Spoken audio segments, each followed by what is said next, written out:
HR supply chain, highlighting and showcasing solutions for the most complex challenges facing the industry in 21st century by our team of subject matter experts and mentors. Broadcasting every week, all year round, we will present the most up-to-date series of podcasts and webinars. Hello everyone, welcome to my podcast. My name is Rohadi and I am your host. Alright, today we have very special guys. He is Chris Sims. Chris Sims is the CEO for Harmony Applied Insight. Hi Chris, how are you? Hi Nahadi, I'm very well, thank you, and thank you for inviting me onto your podcast. Okay. I really appreciate it. Right. That's really great. Okay, so before we start, can you please brief your profile and your professional background? Yeah, sure. So I'm currently the CEO of Harmony Applied Insight. We're a company that specializes in helping organizations improve their processes and systems to generate real bottom line value. All right. And most of what we do is around the supply chain. My professional background, I've worked in many companies, large and small, pretty much across the globe. And I've delivered and identified well over $1 billion of bottom line value. So I hope I come across them. I know what I'm talking about. I've been there, done it, and what I'm about to talk about, I can say really works. All right, that's great. Okay, Chris, as I mentioned to you that we would like to discuss about the TOC or theory of constraint. So, what is exactly TOC and how is it okay? Okay, so if we think about theory of constraints, it essentially tries to answer one significant question, which is that we all want our organizations to be able to continuously improve, to improve profitability, to improve returns to shareholders, also without taking any significant risk. The critical question that all managers and all organizations face is understanding what parts must be improved to deliver this value versus what could be improved.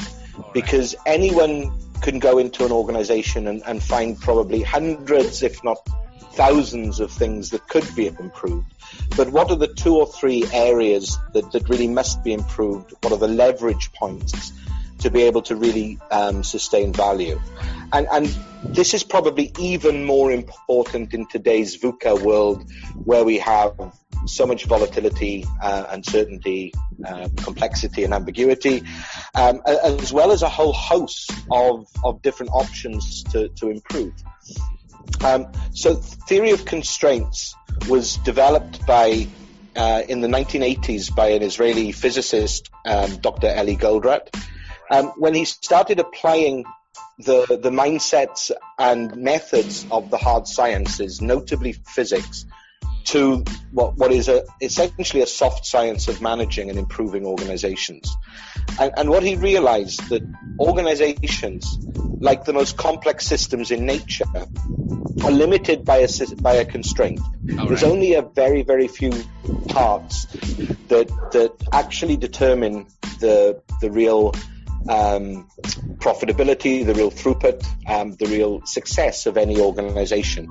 And the theory of constraints was born. And the word theory in this case means like a scientific theory, like the theory of relativity or the theory of gravity, not some, well, I have an idea, let's see if it works. All right. So probably the first where this was first introduced to the public was in a software package called Opt, and most significantly in one of the best-selling business books of all time, which was a book called The Goal. Right. And that focused on production and the looking at how you actually manage a production line, even a very complex production line or series of production line, to maximize the throughput, maximize the capacity that's coming out from it. Since then, the theory of constraints has moved on, and it covers a lot of areas. So supply chain, actually managing what we should stock, where we should stock it, how we should stock it, project management, finance and measurements, strategy even, as well as sales and marketing. Right. And one of the crucial findings is that when we look to improve an organization, we have to decide what is good for the organization as a whole, and it has to be holistic. Yeah. I think one of your posts recently or podcasts was talking about the role of the CFO or the Chief Finance Officer in the supply chain. No less important is the role of marketing and sales, and having alignment, and having a way of aligning all those areas.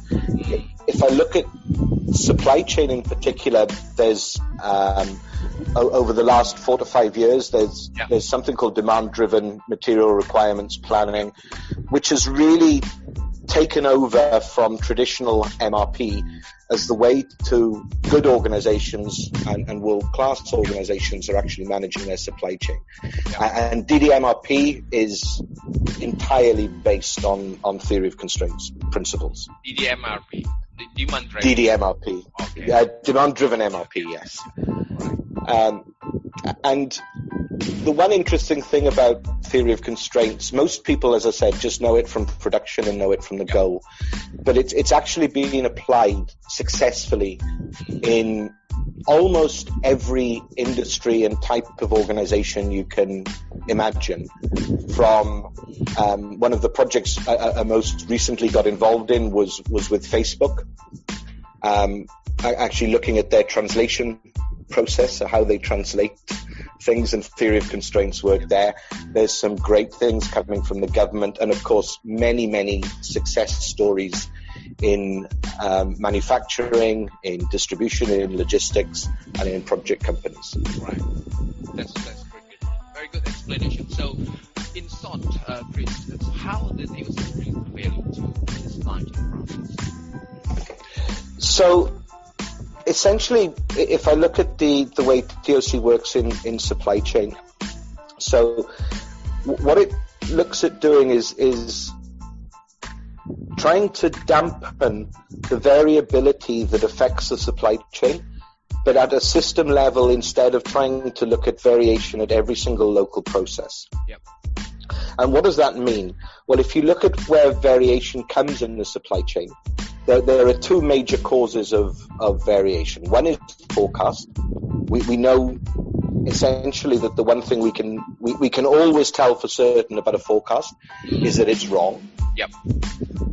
And the second thing is on variations of supply, whether that be manufacturing supply, whether it be procurement supply. So it dampens down the variation by actually looking at and using stock buffers at strategically located places. Yeah. And the results of this are threefold. One, we get far fewer exceptions, so it's much easier to plan. The second thing is a bit more dramatic in terms of the bottom line. So over the course of maybe 400 or 500 implementations that have been documented, the average lead time reduction is about 70%. The average capacity increase, so you free up capacity for the organization, for the production lines, is about 40%. Service levels are typically sitting at around 99% plus. And the really interesting thing is that the working capital requirements or inventory levels typically reduce by between 40 to 60%. Wow.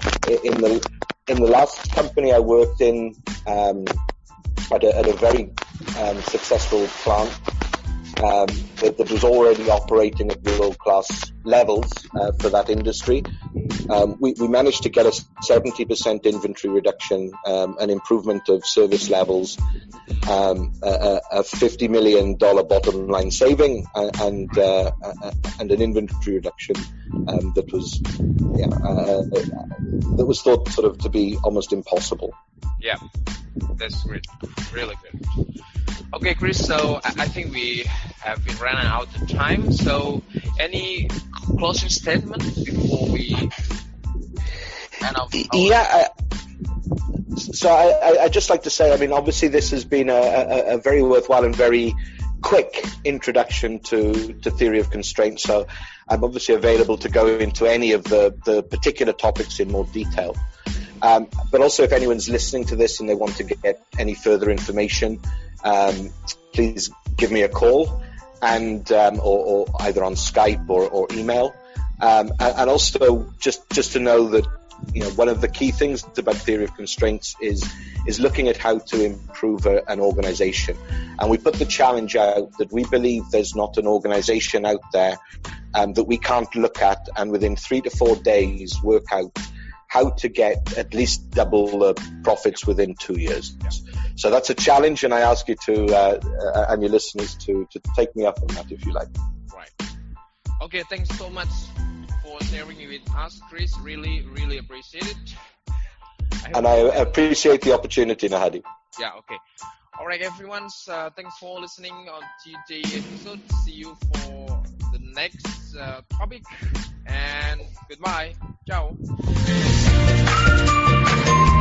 At Bichara Supply Chain, we are committed to driving global perspective to embrace technological adaptation in improving process efficiencies. Don't forget to subscribe, like, and share Bichara Supply Chain.